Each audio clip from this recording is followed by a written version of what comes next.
கோபுரம் டிவி நேயர்களுக்கு இனிய வணக்கம். இன்று பிறந்தநாள் காணும் மற்றும் மணநாள் காணும் அத்துணை சகோதர சகோதரிகளுக்கும் எங்களது இனிய வாழ்த்துக்கள். பாபாவின் ஆசிகளோடு பல்லாண்டு காலம் நீங்கள் எல்லா வளங்களும் செல்வங்களும் பெற்று நலமுடன் வாழ வாழ்த்துகிறோம். பாபா அழைக்கிறார்.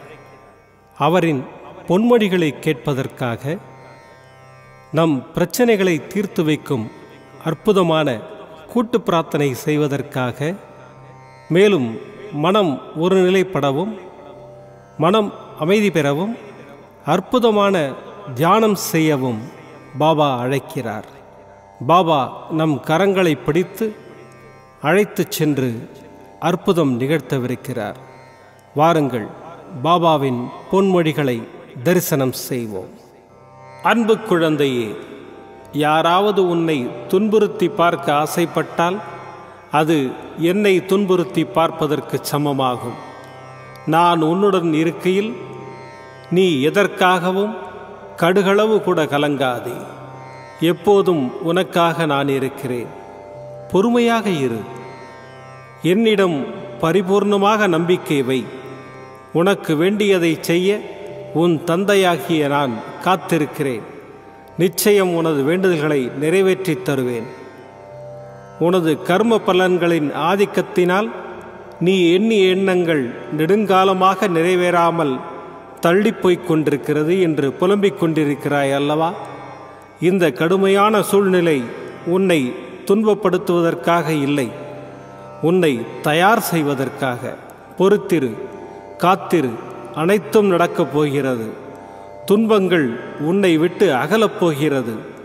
நிச்சயம் ஒரு நாள் உன்னை உயர்ந்த நிலைக்கு கொண்டு வருவேன். நீ எவ்வளவு தூரம் சென்று இருந்தாலும் உன்னை இழுத்து கொண்டு வந்து என் உள்ளங்கைகளில் பொக்கிஷம் போல் உன்னை பாதுகாப்பேன். துயரங்களை தருகின்ற நான் அதிலிருந்து எப்படி வெளியே வருவது என்ற போதனையையும் உனக்கு வழங்குவேன். கவலைப்படாதே, உன் அப்பா சாய் இருக்கிறேன். ஓம் சாய்ராம். பாபாவின் அற்புதமான பொன்மொழிகளை தரிசனம் செய்தோம். அடுத்த நிகழ்வு கூட்டு பிரார்த்தனை. நம் மனநலன் சார்ந்த பிரச்சனைகளுக்காகவும் உடல் நலன் சார்ந்த பிரச்சனைகளுக்காகவும் மற்றும் நம் அனைத்து விதமான பிரச்சனைகளுக்காகவும் சாய்நாதரிடம் கூட்டு பிரார்த்தனை செய்வோம். வாருங்கள், இந்த அற்புதமான கூட்டு பிரார்த்தனையை செய்வோம். பிரார்த்தனாஷ்டகம். 8 பிரார்த்தனைகள். சாந்தமான மனம் கொண்ட சாயிநாதரே, அறிவின் சிகரமே, அன்புள்ளம் கொண்டவரே, கருணை கடலே, உண்மையின் இருப்பிடமே, மாயை என்னும் இருளை அகற்றுபவரே, ஜாதி மத பேதங்களுக்கு அப்பாற்பட்டவரே, எங்களின் புரிந்து கொள்ளும் திறமைக்கு அப்பாற்பட்டவரே, அன்பின் இருப்பிடமே, ஷீரடி வாழ் இறைவனே, என்னை காப்பாற்றும், என்னை காப்பாற்றும். ஞான சூரியனே, ஞானத்தை வழங்குபவரே, பக்தர்களின் மனங்களில் உலவிடும் பரமஹம்சரே, அனைத்து நன்மைகளுக்கும் காரணமானவரே, தங்களை சரணடைந்தவரை காப்பவரே, படைக்கும் தொழில் புரியும் பிரம்மாவும் காக்கும் கடவுளான விஷ்ணுவும் நீங்களே. 3 உலகங்களையும் யுகங்கள் முடிவில் தன்னுள் ஐக்கியமாக்கிக் கொள்ளும் ருத்திரனும் தாங்களே. நீங்கள் இல்லாத இடம் இந்த பூமியில் ஏது? எல்லாம் அறிந்த இறைவன் நீங்கள். எங்கள் எல்லோரின் இதயங்களிலும் வசிப்பவரும் நீங்களே. எனது எல்லா குற்றங்களையும் மன்னிக்க வேண்டும் என்று வேண்டி கேட்டுக்கொள்கின்றேன். அலை அலையாய் தொடர்ந்து வரும் சந்தேகங்களையும் மனமயக்கங்களையும் போக்குவீராக. நீங்கள் கோமாதா, நான் பிறந்த இளங்கன்று. நீங்கள் சந்திரன், நான் சந்திரகாந்த கல். தங்கள் பாதங்கள் கங்கை நதி. பணிவுடன் இந்த தாசன் உங்கள் பாதங்களில் தலை வணங்குகிறேன். உங்கள் கைகளை என் தலைமீது வைத்து ஆசை கூறுங்கள். என் கவலைகளும் துன்பங்களும் பறந்தோடட்டும். இந்த கணு தங்களின் தாசன். இந்த 8 துதிகளையும் கூறி நான் உங்களை சாஷ்டாங்கமாக நமஸ்கரிக்கின்றேன். எனது பாவங்கள், துன்பங்கள் மற்றும் ஏழ்மை நிலை இவை யாவும் உடனடியாக விலகி ஓடட்டும். ஓம் சாய்ராம். ஓம் சாய்ராம். ஓம் சாய்ராம்.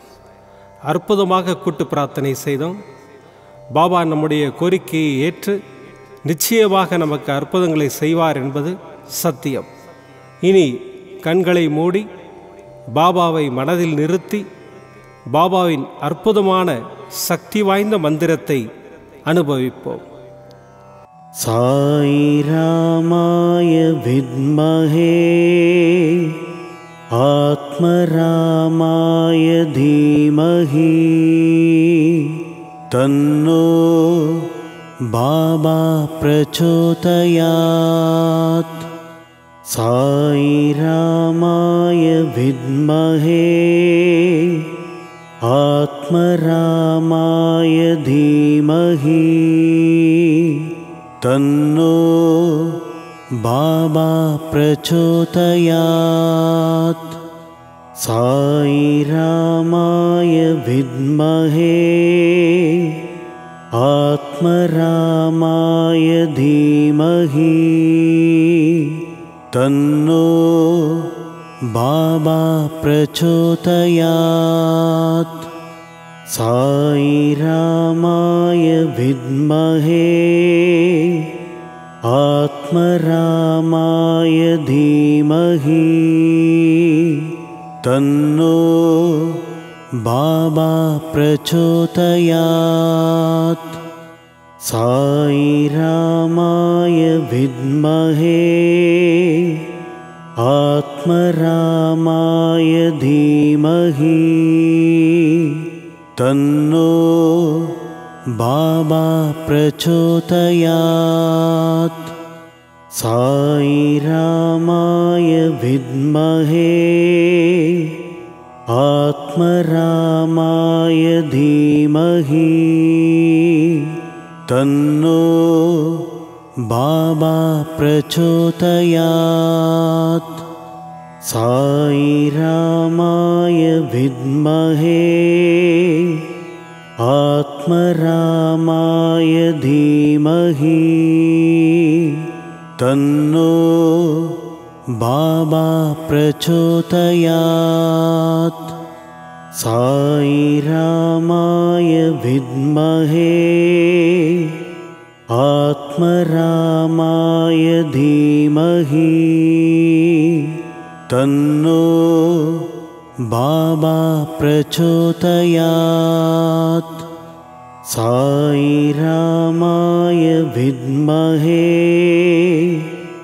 ஆத்மராமாய தீமஹி தன்னோ பாபா பிரச்சோதயாத். சாய் ராமாய வித்மஹே ஆத்மராமாய தீமஹி தன்னோ பாபா பிரச்சோதயாத். சாய் ராமாய வித்மஹே ஆத்மராமாய தீமஹி தன்னோ பாபா பிரச்சோதயாத். சாய் ராமாய வித்மஹே ஆத்மராமாய தீமஹி தன்னோ பாபா பிரச்சோதயாத். சாய் ராமாய வித்மஹே ஆத்மராமாய தீமஹி தன்னோ பாபா பிரச்சோதயாத். சாய் ராமாய வித்மஹே ஆத்மராமாய தீமஹி தன்னோ பாபா பிரச்சோதயாத். சாய் ராமாய வித்மஹே ஆத்மராமாய தீமஹி தன்னோ பாபா பிரச்சோதயாத். சாய் ராமாய வித்மஹே ஆத்மராமாய தீமஹி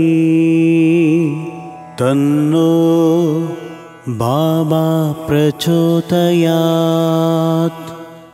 साई रामाय विद्महे आत्मरामाय धीमहि तन्नो बाबा प्रचोदयात्। साई रामाय विद्महे आत्मरामाय धीमहि तन्नो बाबा प्रचोदयात्। साई रामाय विद्महे आत्मरामाय धीमहि तन्नो बाबा प्रचोदयात्। साई रामाय विद्महे आत्मरामाय धीमहि तन्नो बाबा प्रचोदयात्। साई रामाय विद्महे आत्मरामाय धीमहि तन्नो बाबा प्रचोदयात्। साई रामाय विद्महे आत्मरामाय धीमहि तन्नो बाबा प्रचोदयात्। साई रामाय विद्महे आत्मरामाय धीमहि तन्नो बाबा प्रचोदयात्। साई रामाय विद्महे आत्मरामाय धीमहि तन्नो बाबा प्रचोदयात्। साई रामाय विद्महे आत्मरामाय धीमहि तन्नो बाबा प्रचोदयात्। साई रामाय विद्महे आत्मरामाय धीमहि तन्नो बाबा प्रचोदयात्। साई रामाय विद्महे आत्मरामाय धीमहि तन्नो बाबा प्रचोदयात्। साई रामाय विद्महे आत्मरामाय धीमहि तन्नो बाबा प्रचोदयात्। साई रामाय विद्महे आत्मरामाय धीमहि तन्नो बाबा प्रचोदयात्। साई रामाय विद्महे आत्मरामाय धीमहि तन्नो बाबा प्रचोदयात्। साई रामाय विद्महे आत्मरामाय धीमहि तन्नो बाबा प्रचोदयात्। साई रामाय विद्महे आत्मरामाय धीमहि तन्नो बाबा प्रचोदयात्। साई रामाय विद्महे आत्मरामाय धीमहि तन्नो बाबा प्रचोदयात्। साई रामाय विद्महे आत्मरामाय धीमहि तन्नो बाबा प्रचोदयात्। மீண்டும் நாளை காலை இந்த அற்புதமான பாபா அழைக்கிறார் நிகழ்ச்சியில் சந்திப்போம். நன்றி, வணக்கம். விதம் விதமான பக்தி நிகழ்ச்சிகளை உங்களுக்காக தந்து கொண்டிருக்கிறது உங்கள் கோபுரம் டிவி. உங்களுக்கு பிடித்த நிகழ்ச்சிகளை லைக் செய்யுங்கள், உங்களுக்கு பிடித்த மாணவர்களுக்கு ஷேர் செய்யுங்கள். மேலும் சப்ஸ்கிரைப் செய்வதோடு மட்டுமல்லாது அருகில் இருக்கும் பெல் பட்டனை கிளிக் செய்து கோபுரம் டிவி நிகழ்ச்சிகளை உடனுக்குடன் தெரிந்து கொள்ளுங்கள். மற்றும் ஒரு மகிழ்ச்சியான செய்தி, கோபுரம் டிவி ஆப்பை கூகுள் பிளே ஸ்டோரில் ஃப்ரீ டவுன்லோட் செய்து கோபுரம் டிவி நிகழ்ச்சிகளை தொடர்ந்து கண்டுகளியுங்கள், பாருங்கள், ரசியுங்கள், பரவசமடையுங்கள். gopuramtv.com பக்தி பக்திமயம்.